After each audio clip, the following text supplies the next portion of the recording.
I can do you one better, my friend. I believe I have collected examples from two major ensemble cast properties that I think properly encapsulate what SJM was trying to do when it came to kind of collecting them all in the sense of male attractiveness.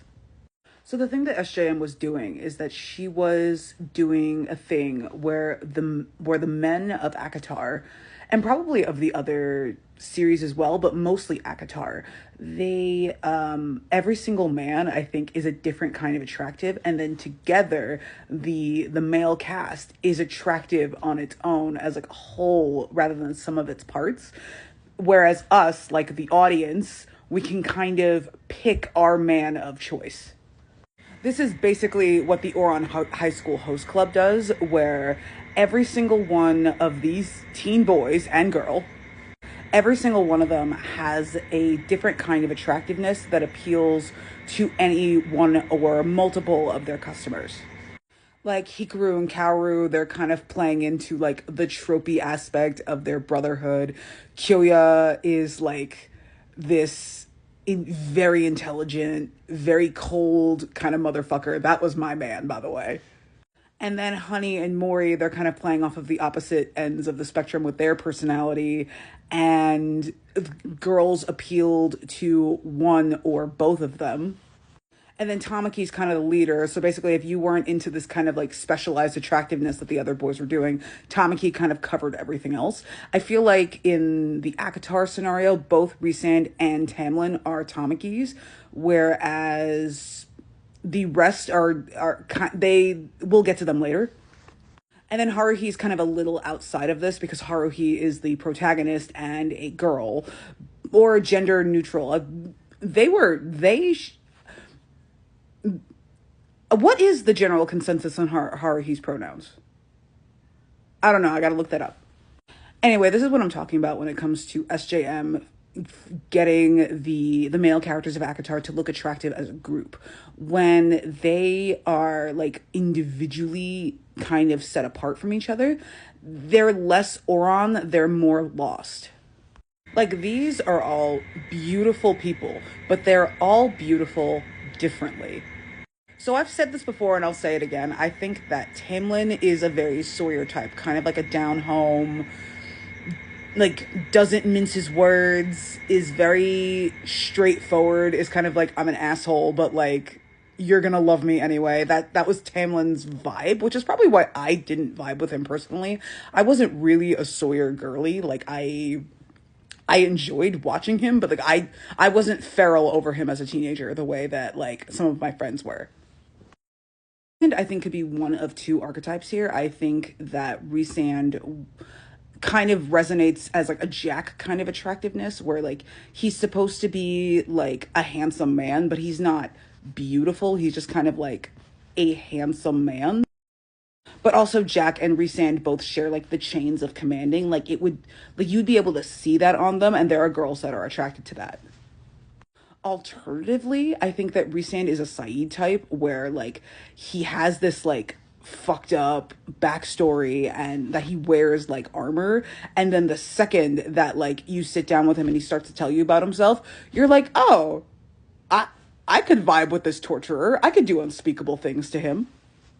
And also considering that the Illyrians are supposed to be like coded Middle Eastern or coded POC, I actually think that if ACOTAR had been made like 20 years prior, Tamlin and Rhysand would have been played by Josh Holloway and Naveen Andrews, respectively, had they decided to go with like a more American cast. Even though Naveen Andrews is British, for those who enjoy the Illyrian Rhysand British interpretation. Also, I'm sorry, you're gonna tell me that this isn't just Rhysand looking at Feyre while he's trying to teach her how to read? Like, come on, man. I do not like Rhysand, but I think if Naveen Andrews had been playing Rhysand, I would have found a little bit more in my heart for him. Like, look at that face. Oh my god. I feel like Lucian is more of a Jin type where I think he's a smaller dude, like physically, than Jack and Sawyer and Saeed, but he also has like this very acerbic, biting wit that doesn't always come through because there's a language barrier with Jin. But I think one thing that Jin does do well, is, like attractiveness wise, is that he's kind of got this like this prickliness on the surface, but then you dig just a teeny tiny bit deeper, and he's just the most about his woman ever.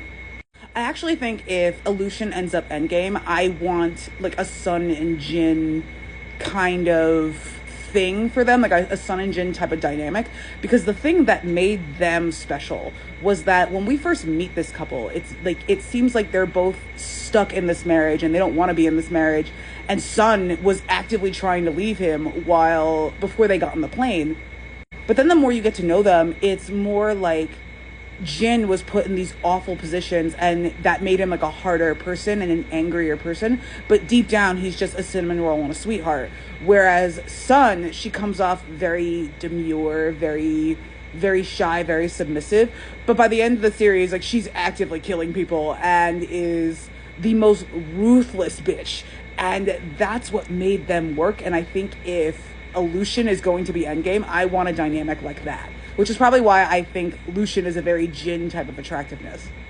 Cassian, I feel like I have a harder time with, because I do feel like the fandom has it right in that Khal Drogo, like Jason Momoa, like that's kind of like the build for Cassian that I think works for him. But he's a different kind of attractiveness than Henry Ian Cusick, where Henry Ian Cusick, like he's one of the bigger dudes, like he's shirtless a lot, like this works for Cassian. But Desmond also has this level of just I'm about my woman that I would like to see Cassian have. Like I want Cassian to watch Lost and take notes about this character, and then maybe he can treat Nesta better. As for Azriel, I think that the difference between someone like him and someone like Lucian is that Lucian, I think there's like a level of like acerbicness to him that works for like a Jin type of attractiveness, whereas Azriel, he's also like very funny, very dry, very biting, but Azriel is different from Lucian in that Azriel is not just handsome. Azriel is pretty, and that is a very Boone type attractiveness. Like look at this man. Like I couldn't watch the Vampire Diaries, like it wasn't really my thing. But even if it had been my thing, I would have had such a problem getting into Damon Salvatore, whatever the fuck his name was, because look at this man. I would have been looking for Boone Carlyle everywhere that I went. Alternatively, I feel like Azriel could be like a tortured Charlie Pace type, which was my poison when I was a teenager. Like this man would have ruined my life. But I also think that like Charlie Pace isn't pretty so much. Like this is a handsome man. He's a gorgeous man, but he's not pretty in the way that like Ian Somerhalder is pretty. And if you're wondering the lost man that I like now, the unspeakable things that teenage me and early 20s me would have done to this man. Like I don't know what it is about him, but like he's beautiful. Like he's a very Jirian type of attractiveness, which is interesting because I feel like every like new exposure I get to canon Jirian, the more I'm like, oh my god, ruin my life, sir. Anyway, I hope you get what I'm talking about when it comes to like Sarah kind of designing these men to look attractive differently, both as individuals and as a group. I feel like Ouran High School Host Club handles like the group aspect of it, where these are all like adorable boys, but they're adorable differently, and they're designed to be like different kinds of attractiveness. Whereas Lost, like they're like real people, but they're cast as different kinds of attractiveness. It's not like Degrassi or like I'm just kind of name dropping or like any kind of like CW show where they're all kind of the same kind of pretty or the same kind of handsome. They're all different kinds of pretty and different kinds of handsome. I can't believe I've been talking about like dude hotness for almost 10 minutes, but here I am. And honestly, I feel like the girls also work with this, like because the girls in Lost are also different kinds of pretty, and I feel like that also works with ACOTAR as well. Anyway, I hope that this was helpful. Enjoy your 10-minute long fucking lecture about man attractiveness in ACOTAR and in other properties.